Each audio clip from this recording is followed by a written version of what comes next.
আসসালামু আলাইকুম, সবাই কেমন আছেন? আশা করছি সবাই ভালো আছেন। আমি আপনাদের প্রিয় সোহান বলছি রোম থেকে। সবাইকে অনেক অনেক শুভেচ্ছা অভিনন্দন জানাই। শুভ সকাল সবাইকে। আজকে বেরিয়ে পড়লাম, একটু বৃষ্টি হচ্ছিল। আমি আজকে একটু চিন্তা ভাবনা করলাম নিজে ডেলি ব্লগ করি, দু একটা করি, দেখি তারপর আপনাদের যদি কোনো সারা শব্দ পাই তাহলে প্রতিদিনই করব। দেখেন চেরি গেছে, কত সুন্দর চেরি ফুল ফুটছে। তো কথা হইল গা, বের হয়েছিলাম একটা কাজের উদ্দেশ্যে। এর আগে কাজটা ছেড়ে দিছি। বাঙালি মালিক ছিল, তেমন একটা সুবিধা ছিল না। তারপর আবার বেতন কম দিব, পরে চিন্তা ভাবনা করছি আর কি করবো না, পরে ছেড়ে দিছি। তখন আবার নতুন একটা কাজের উদ্দেশ্যে বেরিয়েছি। তা বেরিয়েছি, পরে দেখি বৃষ্টি হইতেছে। বৃষ্টিটা দেখে অনেক ভালো লাগলো। মানে হ্যাঁ, আগে পরে বৃষ্টি হয়েছে ইটালিতে, আমি আসার পরে কয়েকবার হয়েছে, কিন্তু এরকম ঝাপা বৃষ্টির মতো হয়নি। আজকে যেমন একটা ঝাপা বৃষ্টির মতো হয়েছে। দেখেন মেঘটা কত সুন্দর, মানে আকাশটা কত সুন্দর। দেখি আপনাদের সারা শব্দ পেলে আলহামদুলিল্লাহ, আপনাদের সাপোর্ট পেলে ওরকম ব্যবস্থা নিব, ঠিক আছে? তো যাইতাছি একটু ভিক্টোরিয়ার দিকে যাবো। ওইখানে একটা পার্ক আছে, তো পার্কটা ভাবতেছি আপনাদের একটু ঘুরাই নিয়ে আসি। বৃষ্টির মধ্যেই বের হয়ে গেছি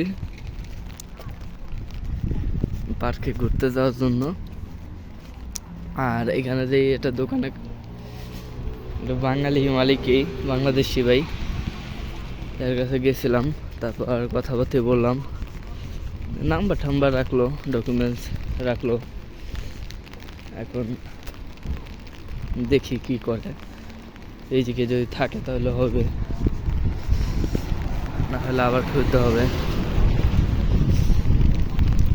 তো এই হলো অবস্থা, ইটালির অবস্থা এইরকম ভাই। কাজকর্মের অবস্থা খারাপ, তবে আশা করা যায় সামনে এখন সিজনে এইসব আছে, সিজনে কাজের চাহিদা একটু বাড়বে। তাছাড়া ডকুমেন্ট ছাড়া, আমার মতো ডকুমেন্ট ছাড়া মানুষের কাজের অবস্থা খুবই খারাপ। ভাই ব্রাদার যতই থাকুক, তারাও খোঁজ লাগাইলেও কাজ হইবে না ভাই। যদি সেরকম লিঙ্ক আপ না থাকে তাহলে কাজ হয় না, লিঙ্ক আপ থাকতে হইবে। তাছাড়া ডকুমেন্ট ছাড়া কাজ পাওয়া খুব কঠিন। এই হলো অবস্থা। তো কিছু জানা থাকলে আপনারা আমাকে কমেন্ট করেন, কোনো আপডেট বা কোনো কিছু যদি জানতে চান তা আপনারা অবশ্যই আমাকে কমেন্ট করবেন। কমেন্ট করলে আমি জানতে পারবো যে, বা বলতে পারবো, আপনাদের কোনো কমেন্টে উত্তর দিতে পারবো। কমেন্ট যদি আপনারা আমার না করেন বা আমরা লাইক শেয়ার যদি না করেন, তাহলে আমি জানবো কীভাবে আপনারা কী জানতে চান, আর সেইভাবে আমি আপনাদের ভিডিওই বানাই দেবো কীভাবে, তাই না? এই এখন আমি ভিডিও বানাইতেছি, আমার ভিডিওর ভিতরে আপনারা যদি কোনো ইনফরমেশন জানতে না চান, তাহলে আমি ইনফরমেশন কীভাবে দেব ভাই? তবে ইনফরমেশন বলতে দুইটা ইনফরমেশন আছে। বর্তমানে আমরা শুনতেছি নাকি অনেক, মানে ফেসবুকে ঢুকলেই দেখা যেতেছে 40 জন নাকি আলবেনিয়া পাঠাই দিছে। আমাদের বাংলাদেশে 40 জনকে নাকি আলবেনিয়া পাঠাই দিছে। তো এটার আমি কোনো, মানে এরকমভাবে প্রপারলি কোনো সন্ধান পাই নাই, বা এরকম কোনো খোঁজ খবর পাইনি যে আসলে কিনা আলবেনিয়া পাঠাই দিছে নাকি। আমি খুঁজছি অনেক, কিন্তু পাইনি। তারপরে শোনা গেছে যে, মানে দূরে থেকে শোনা যায় যে এরকমই, মানে কথায় কথা শোনা, কিন্তু ইটালি কোনো নিউজে এটা এরকমভাবে আমি দেখি নাই, হয়তো থাকতেও পারে। তবে আমি যেটা শুনলাম যে আপনাদের যদি আলবিনা পাড়েও থাকে, তো এটা পাঠাইছে হলো গা, এটা পাঠাইছে যাদের ডকুমেন্টস থাকার পরেও যারা অনিয়মিত হয়েছে, মানে অনিয়ম, তাদের আইন শৃঙ্খলা ভঙ্গ করছে। যেমন কিছু লোক আছে আমাদের বিভিন্ন দেশে আসে এদেরলাম মারে, যারা ক্যাম্পে না থাকে, তারা এই দেখা যায় বাইরে এসে একটা অস্বীকৃতি নিবে বা কারো বাসার ঠিকানা নিয়ে একটা এদেরলাম মাইরা চলে আসবে। পরবর্তীতে কি করে, কোস্তরা থেকে আপনার কমিশনের ডেট আসে, তো এখানে তারা কমিশন ডেট আসার আগে যে আপনার সাদা সৌজন্য বা হলুদ সৌজন্য আপনার যেটাই বলেন ওটা পায়, ফিঙ্গার দেওয়ার পর বায়োমেট্রিক দেওয়ার পর যেটা পায়, তো ওইটা দিয়ে তারা 2 মাস পর আর কি কার্যক্রমে লাগে যায়, কার্যক্রমে থাকে। তো এই জন্য মনে করেন এই কাজে থাকার পর ওরা ওই খোঁজটা নেন, ওই খোঁজ খবরটা নিতে পারে না। আপনার কমিশন থেকে পোস্তরা থেকে যে আপনার ডেটটা আসে, কমিশনের ডেটটা আসে, এইটা তাদের আর মাথায় থাকে না। মাথায় না থাকার কারণে তাদের ডেট একবার আসে, তো 2 বার আসে, এরকমভাবে 2-3 বার আসছে, তাদের পোস্তরা থেকে তারা ব্ল্যাক লিস্টে পড়ে যায়। তারা মনে করে যে আর কোনো কমিশন দেওয়ার ইচ্ছা নাই বা অন্য কোনো, মানে এটা খারাপ চোখে দেখে আর কি, বুঝছেন। তো যেগুলো ওই যে অনিয়মিত বা নিয়ম ভঙ্গ করছে, ওই তাদের এই মনে করেন দুইটা পোস্তরায় গেছে রেনু করার জন্য বা কাগজ রেনু করার জন্য, অন্য কোনো কাজে এদের দুইটা মনে করেন যে পাঠাই দিছে। এরকম 40 জন নাকি আলবেনিয়াতে পাঠাই দিছে, কোনো ক্যাম্প থেকে যে পাঠাই দিছে নাকি এরকম কোনো নির্দিষ্ট নায়িকা। আর ধৈরা পাঠাই দাও, এটা হলো একটা মানে ইটালিদের রেয়ার ব্যাপার। এরকম কোনো মানে আপনি যদি ভুল না করেন বা ওদের কোনো আইন ভঙ্গ না করেন, তাহলে আপনাকে ধৈরা পাঠাই দেওয়া এরকম কোনো প্রক্রিয়া আছে না ওদের।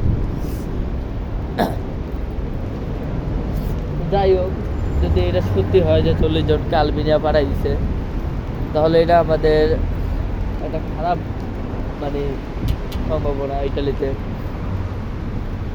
কারণ তাছাড়া এটা আর কি বেশি দিন থাকবেও না, এর আগেও কয়েকজন পাঠাই দিয়েছিল, তারপর এটা ছুটে গেছে। কারণ জাতিসংঘ থেকে এটা চাপ আসে, কারণ এটা কোনো নিয়মের মধ্যে পড়ে না।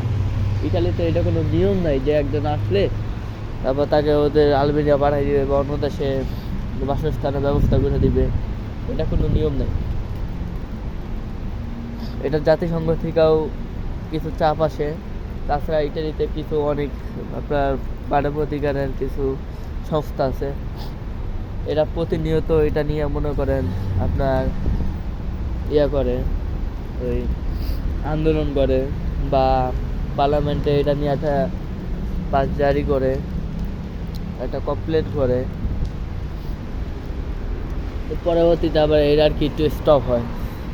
তা আপনারা সবাই জানেন বর্তমানে বিলনি সরকারের মানে উদ্যোগ কি, তারা হইলো এখন মানে নিজের দেশ দিয়ে আছে, ওইটু আর কি আমাদের প্রবাসীদের বা এই অভিবাসীদের আর কি একটু কমই দেখতে পারে। এটা একদম ভাই সোজা এককালে খাস কথা, বুঝছেন। তো এই ব্যাপারে আপনার কালকে দেখলাম একটা ফেসবুকে একটা পোস্ট ও করছে যে বাংলাদেশ, তিউনিসিয়া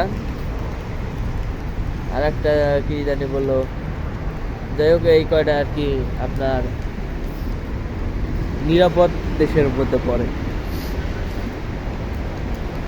নিরাপদ দেশের মধ্যে পড়ে, মানে এদের কোনো বাসস্থানের প্রয়োজন পড়ে না। আমাদের বাংলাদেশ কি নিরাপদ দেশ ঘোষণা করছে সে। তো যারা ভবিষ্যতে বা সামনে লিবে ওই আসতে চান, তারা একটু সতর্ক থাকেন বা একটু চিন্তা ভাবনা করে আইসেন, কারণ এটা ভবিষ্যতে কিরকম হয় জানা নাই। তাও যদি আসতে চান আসেন, কারণ না করবো না, কারণ সবার ভবিষ্যতের একটা চিন্তা ভাবনা থাকে। বা আসলে মনে করেন রাজনৈতিক কোনো কেস দিয়ে না, এটা আপনার আমি একটা নিজের থেকে পরামর্শ দিলাম। বর্তমানে রাজনৈতিক আশ্রয় চাওয়া একটা বিষয়, মানে নিত্যদিনের ঘটনা।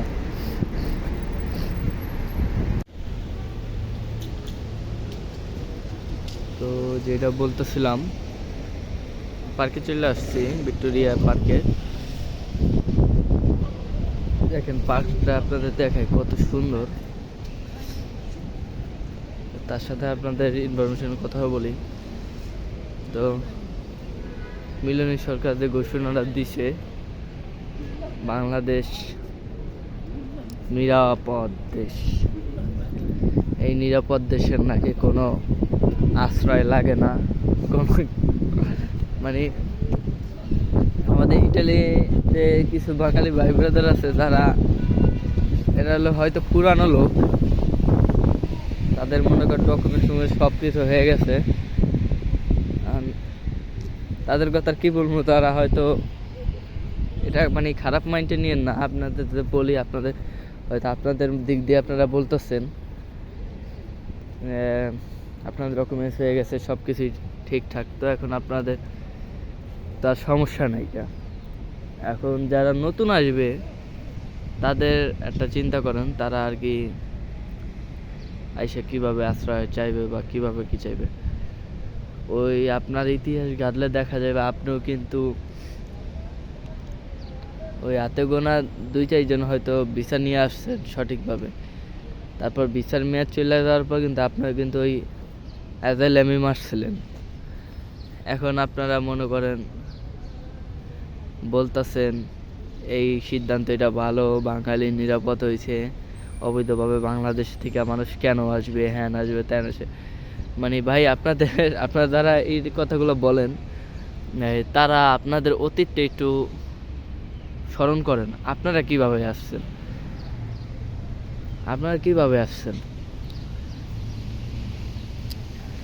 এখন আপনারা বলতে পারেন যে না এটা এইভাবে ভালো হয়েছে, হ্যাঁ হইতে পারে, আপনাদের দিক দিয়ে হয়তো কোনোটা ভালো হইতে পারে। আবার এখন আমি যেমন আইসা পড়ছি, আমি আমার কথাই বলি, আমি যখন আইসা পড়ছি আমার হয়তো এখন ভালো, আমার আর সমস্যা নাই। এখন যারা বাড়িতে আছে, যারা আসার জন্য স্বপ্ন দেখতেছে বছর পর বছর, লিবিয়া হয়ে আসবে বা যেভাবে আসবে বা বৈধ পথেই আসবে, আমরা তো সবাই জানি বাংলাদেশ থেকে বৈধ পথে আসার কত কঠিন আর কত মানে সময় সাপেক্ষ ব্যাপার, এটাও হয় না।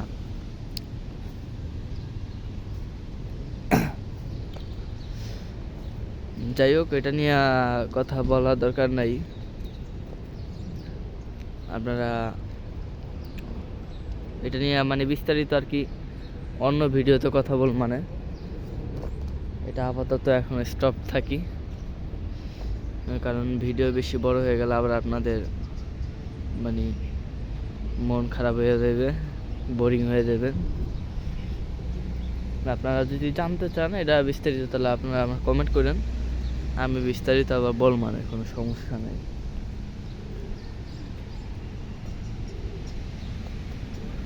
ঠিক আছে, আল্লাহ হাফেজ, সবাই ভালো থাকেন, সুস্থ থাকেন, এই দোয়া করি। আর সবাই সবার দিক দেওয়ার চেষ্টা করেন, তাহলে আপনাদের স্বপ্ন হলে অবশ্যই স্বপ্ন পূরণ হইবে, ট্রাই করতে থাকেন।